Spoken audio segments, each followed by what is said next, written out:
Now listen carefully and answer questions 1 to 5.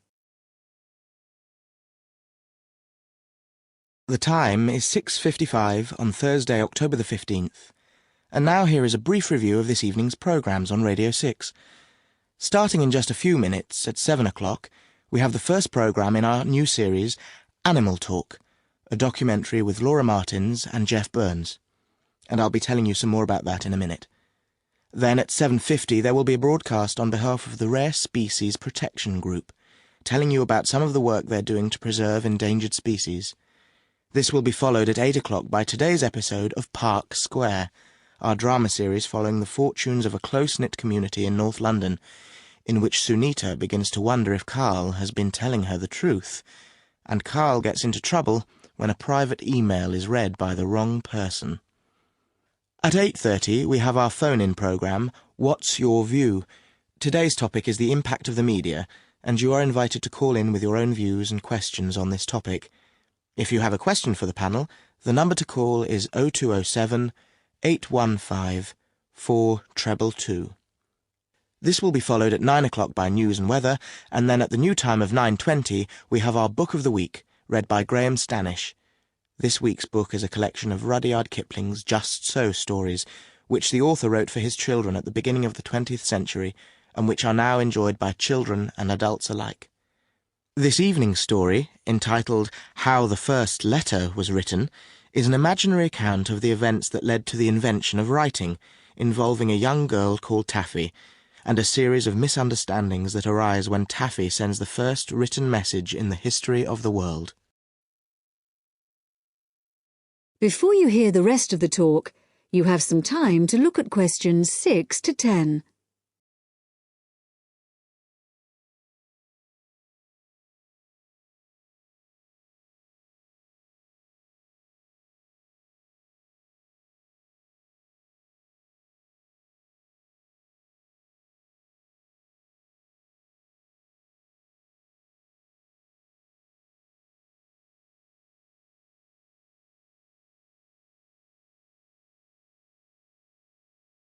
Now listen and answer questions 6 to 10. And now, some more information about our major new documentary series, Animal Talk, which explores the fascinating area of animal communication. Tonight's programme compares the communication systems used by two of the world's largest creatures, the killer whale and the elephant. Although these might seem like very different creatures, in fact there are a lot of similarities between them. They're both mammals, they both live in groups, and the social bonds they form are extremely strong. For example, when a new elephant is born, the others in the group will all gather round to greet it. They also live for a long time, like humans, and their brains are very large, which means that there may be room for something in there that allows them to process some type of language. In the programme, Laura Martins, who has spent many years studying the communication systems of whales, describes how although whales do have very good sight, like humans they mostly use sound to communicate. In the case of whales, this is because this travels well in water, where visibility may be limited. In the programme, you'll hear underwater recordings of the whale calls, but what we don't know yet is whether the whales are talking to one another, or whether the sounds are just to allow them to identify one another. Also speaking on the programme is Dr. Jeff Burns, who has made a special study of elephant communication. Elephants use all their senses to communicate, but as Dr. Jeff Burns explains, one way we are only just beginning to find out about is what has been referred to as silent singing. Sounds produced by elephants which are too low for humans to hear, but can be heard by other elephants. And did you know that another way in which elephants can hear is with their feet? So, when one elephant stamps on the ground, maybe to warn about danger, the sound travels through the ground, and another elephant up to 30 kilometres away may pick it up. To find out more about exactly how they do this, stay tuned to Radio 6 for Animal Talk. That is the end of part 1. You now have half a minute to check your answers.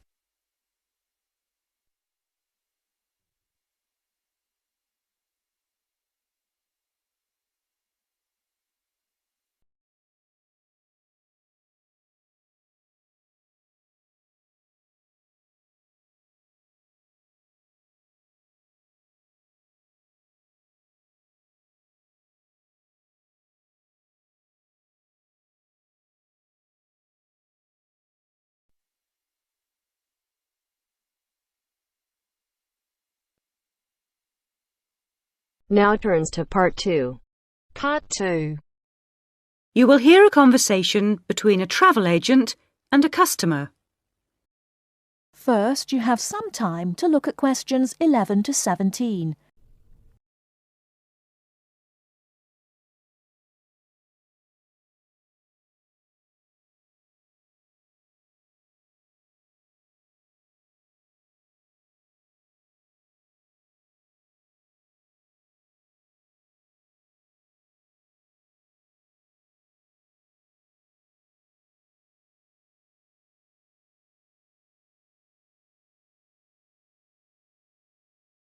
Now, listen carefully and answer questions 11 to 17.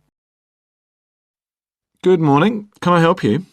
Yes, I'd like to get some information about trips to New Zealand. Certainly. Take a seat and I'll be right with you. Thanks. Now, where would you like to go in New Zealand? Well, I was hoping to do a bit of travelling around, actually. There are a few things I'd like to see and do before I go back home. Right. One thing I really want to do is go to Christchurch. I have relatives living there that I can stay with, my mother's cousin, and I've heard it's a nice place. Yes, it's a lovely city. And staying with relatives will help with the budget, of course. The budget? It will save you some money. Oh, right. Well, I'm not too worried about that.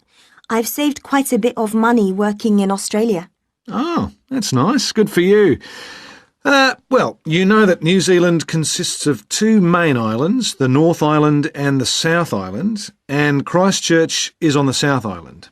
Is it? I was never very good at geography at school. Do you have a map I could look at? Sure. Here we are. Right, I see. And, well, then I'd also like to spend some time in Auckland, and maybe I could do an English language course there. Can you organise that sort of thing for me? Oh, certainly. We'd be happy to arrange that. But bear in mind that Auckland is in the North Island. OK. And I'd also like to do some skiing or maybe even some snowboarding. I hear New Zealand is a great place for that. Yes, absolutely. But you should go to Auckland first for your studies, and then you can get the ferry across to the South Island and take the bus down to the snow. Oh, I don't like boats very much. I'm not much of a sailor. I think I'd prefer to fly. Right. What about joining a walking tour? That could be really fun. Not sure about walking, but joining a tour might be a good way to travel because then I might make some friends my own age. Now, let's get some details. Can I have your name, please? Yes, it's Su Ming Lee, but you can call me Sue. OK, Sue. And what's your address here in Melbourne? I'm living with my aunt in the suburb of Kew. It's 29 Lock Street. That's L-O-C-H, not L-O-C-K. Do you have a phone number that I can get you on? The best thing would be if I give you my mobile. I always have it on me. It's 0402 558 992. OK. And when do you want to travel? Because you'll need to be down south in July or August. Oh, yes, of course. That's winter, isn't it? So I better go to Auckland in May. Yes, let's say departing from Melbourne on the 1st of May, that's a Saturday, and then you could begin your course on Monday the 3rd. That sounds great. And how long would you like to study for? A month, 2, 3? What do you think? Well, I'll probably need more than a month. What about 8 weeks until the end of June? Fine. I'll see what I can do. Oh, and how would you like to pay for this? On my Visa card, if that's possible.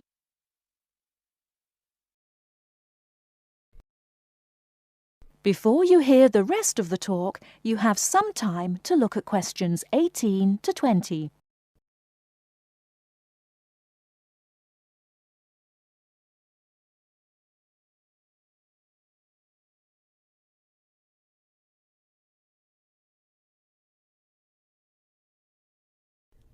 Now listen and answer questions 18 to 20. Hello, Sue. It's Angelo from Cosmos Travel here. I've booked your flight and I've found you an English college called the Harbour Language Centre. Great. Where exactly is that? Well, have you got that little map I gave you yesterday?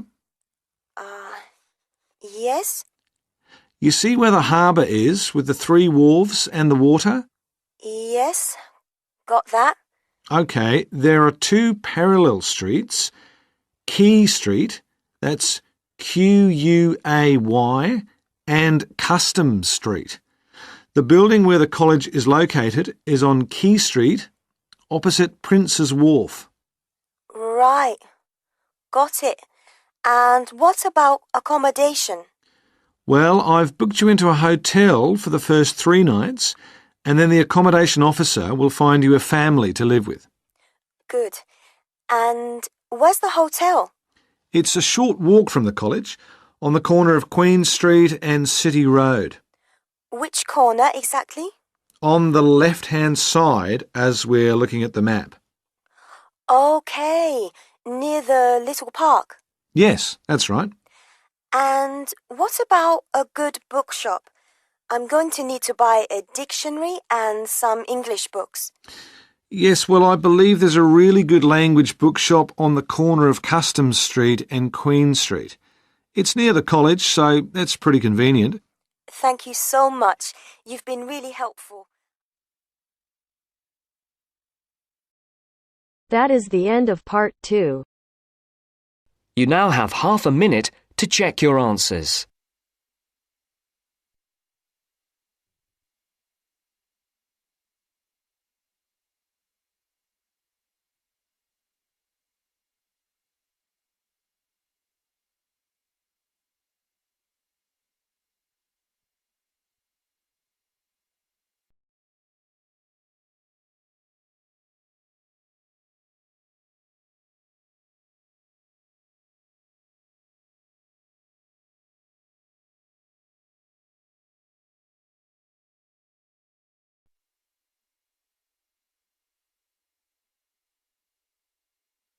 Now turns to part 3. Part 3. You will hear a woman called Phoebe, who is training to be a teacher, talking to her tutor called Tony about research she has done in a school. First, you have some time to look at questions 21 to 25.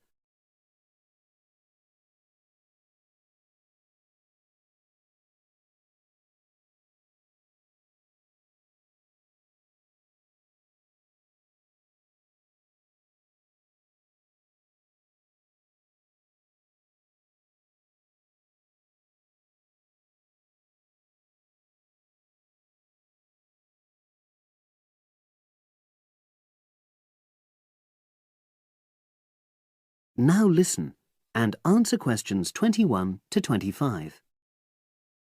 So, how did you get on with your school-based research, Phoebe? Well, it was exhausting, but really valuable. Good. What was the specific focus you chose?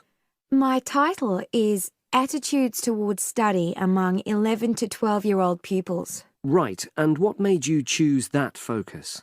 Well, that's a bit difficult.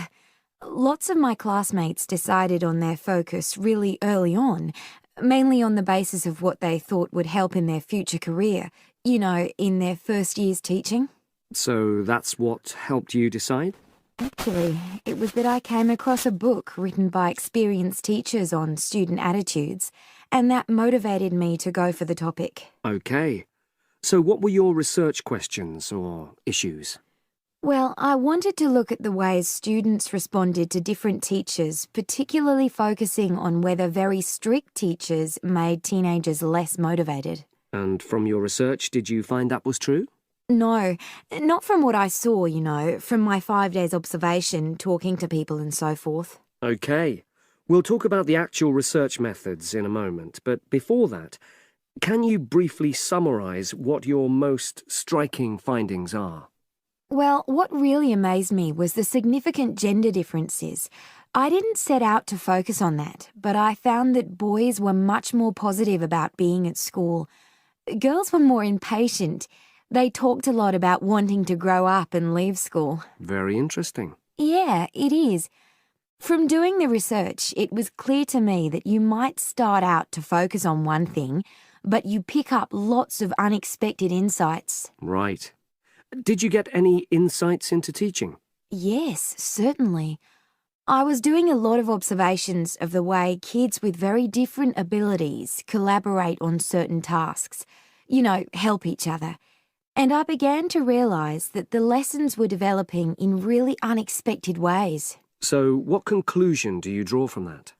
Well, I know it's necessary for teachers to prepare lessons carefully, but it's great if they also allow lessons to go their own ways. Good point. Now, I'm really pleased to see you doing this. Analysing and drawing conclusions based on data. But surely this isn't proper data. Because it's derived from such small-scale research. Well, as long as you don't make grand claims for your findings, this data is entirely valid. I like the way you're already stepping back from the experience and thinking about what you've learned about research. Well done. But I know I could have done it better. As you become more experienced, you'll find ways to reduce the risk of difficulties. Okay. Now you have some time to look at questions 26 to 30.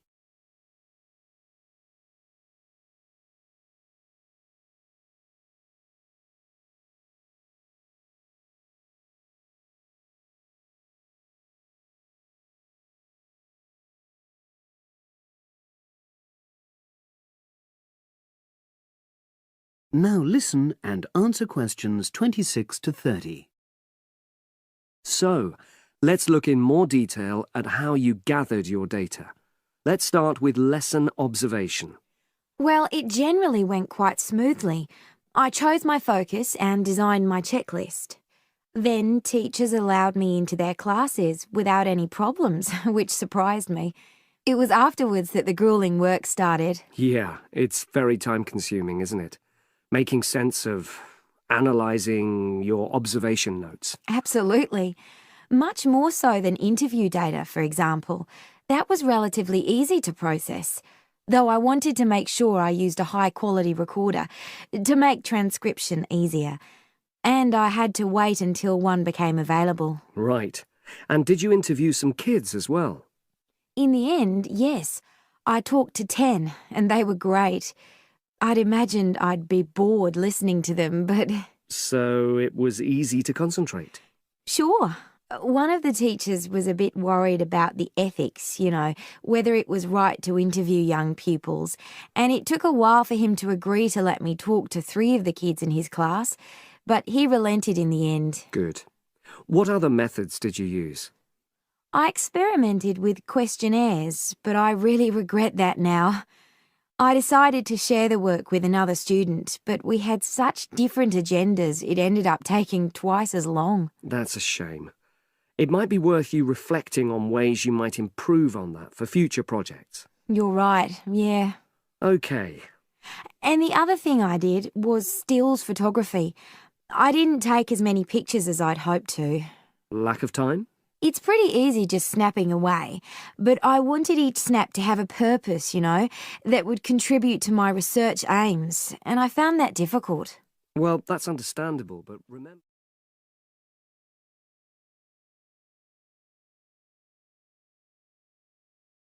That is the end of part 3. You now have half a minute to check your answers.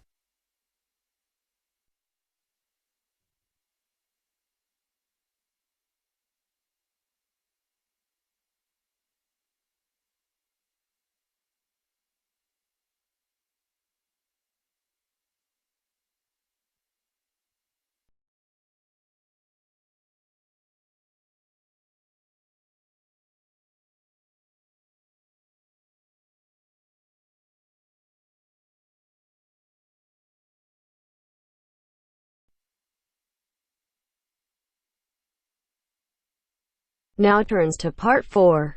Part 4. Listen to the continuation of the lecture about the human brain. Look at the diagram before you listen. First, you have some time to look at questions 31 to 40.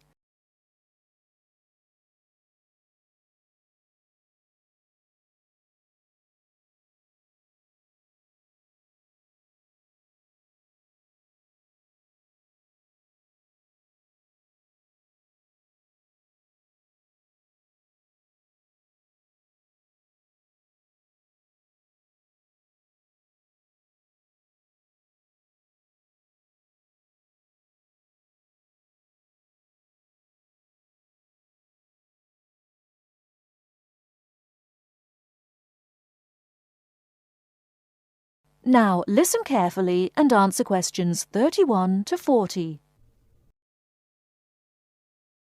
OK, we have looked at the top view of the brain and seen how it is divided into lobes. Now we are going to look at a more complex diagram of the centre of the brain. I will briefly go through some of the important parts that make up the brain and then talk more about what each does.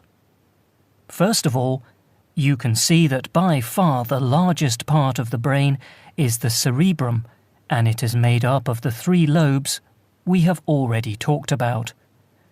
The lobe below, coloured yellow on the diagram here, is the cerebellum. Right in the centre of the brain here is the thalamus. The hypothalamus is part of it, but it has a slightly different function. Now here, running down from the centre of the brain, is the brain stem. It is made up of the midbrain, the pons, and the medulla oblongata, and is connected to the spinal cord, which you can see here at the bottom of the diagram.